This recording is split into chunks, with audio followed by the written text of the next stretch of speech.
Bonjour à tous. Tous les exercices que je vous ai offerts ces dernières semaines peuvent servir d'équilibration. Mais avant ça, en séance de neurotraining, nous allons poser des questions, interroger le corps, en passant par votre système musculaire, c'est-à-dire utiliser la boucle neurologique qui existe entre les muscles et le cerveau. C'est ce qu'on appelle le test musculaire. Il fut découvert par un chiropracteur américain dans les années 60.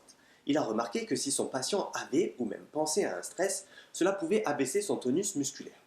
Ce qui se rapproche le plus de ça, ce sont les expressions «les bras m'en tombent» ou «j'ai les jambes au coton». On a tous plus ou moins ressenti ça dans notre vie, quelque chose qui lâche à l'intérieur du corps.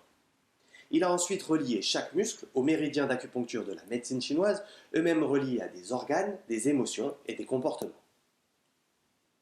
Techniquement, lorsque nous avons un conflit entre notre conscient et notre inconscient, entre nos pensées et nos comportements, il va y avoir une baisse d'un neurotransmetteur, l'acétylcholine, qui gère la circulation électrique du corps.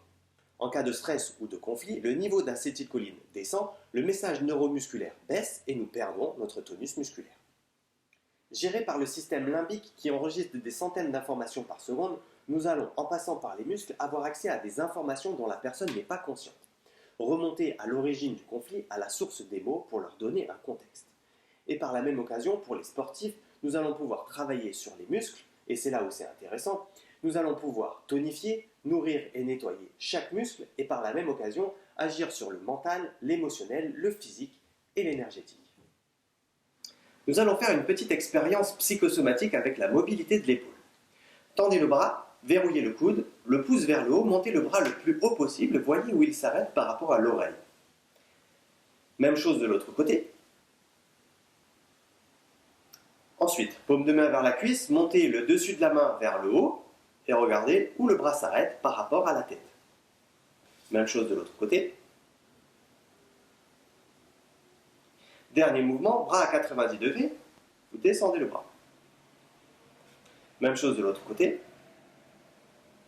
Retenez simplement le mouvement qui vous a donné le plus de limitation. Pour moi, ce sera la rotation interne de l'épaule à gauche.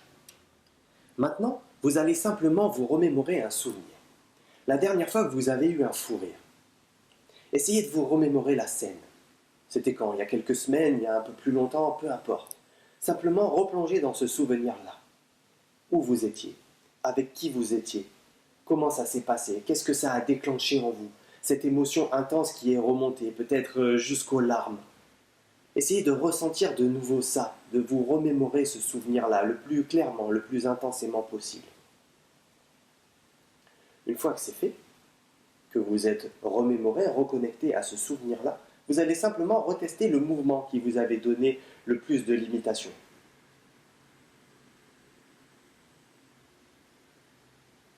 Et voyez simplement comment ça a amélioré.